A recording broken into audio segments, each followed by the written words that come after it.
Today's soap is going to be the simplest of soaps that you can simply make purely.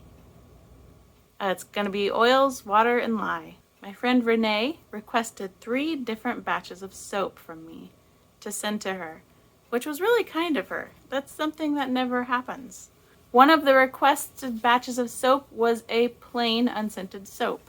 So I thought, well, I think I'm going to make the plainest of simplest soaps because there's something very pure about that, and I like pure things. I'm going to be making 4 pounds of soap today, which is abnormal for me, but that's because 2 of those pounds are going to go to Renee, and then I will have my own batch in case you want a bar of the simplest soap. Actually, the simplest soap would be a single oil, but it's four oils.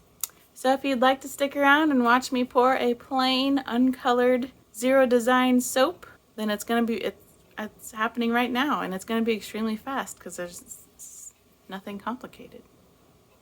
So we've got here 9.2 ounces of water and 9.2 ounces of lye.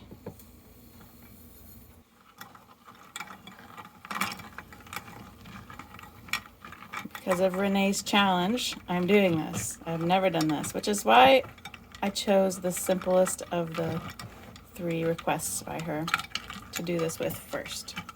Let that sit there for a second. Here's all of my liquid oils. Here's all of my hard oils that had to be melted. As you can see, it barely fits in my special bowl here. I'm going to be making 4-pound batches for each of Renee's requests so that I have the option to have those in my shop as well. Add in our hard oils. Dripping. That almost went smoothly.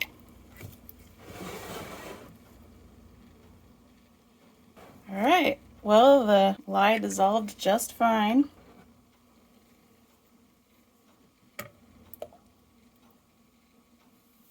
Here we go. Let's make our soap.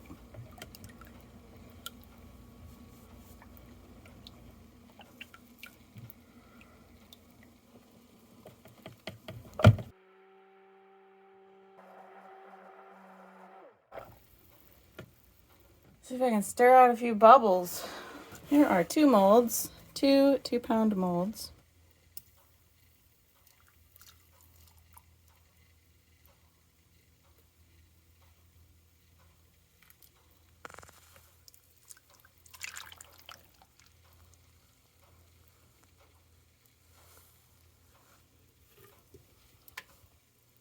Well, one is slightly fuller than the other.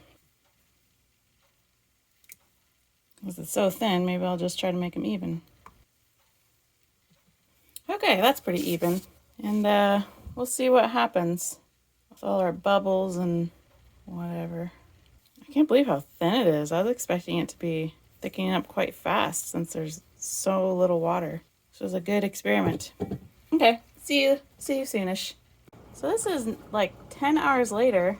These are really hard.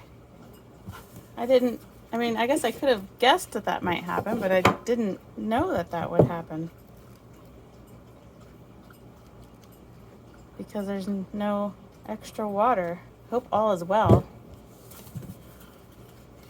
with my experiment.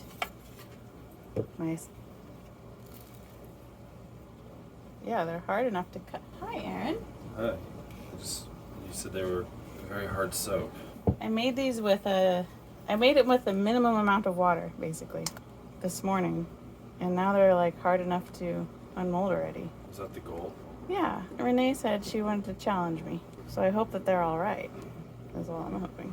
Well, since you saved all that water making this soap, can I get a drink of water? Yeah, I guess. You're funny, aren't you? That's a very white bar. Those are my bubbles. Like, I really try to shake out those bubbles, and yet I get major bubbles, like more than ever. Why would that happen? Okay. Hope this isn't too hard. I should have been prepared. I should have known better.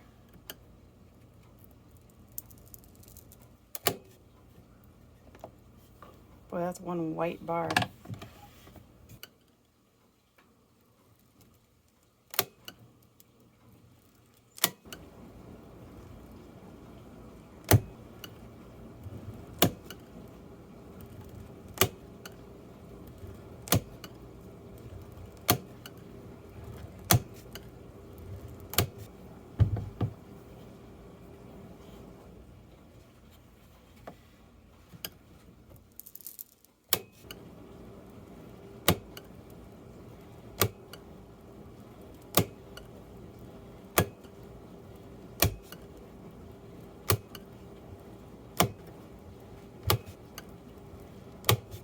Well, our equal parts lye, equal parts water, unscented, uncolored soap surprised me big time. Right before bed, I went to check on the soap loaf and it was hard, very hard. And I was like, uh-oh, this isn't going to wait till tomorrow.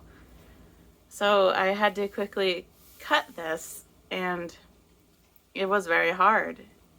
I didn't add any salt or sodium lactate.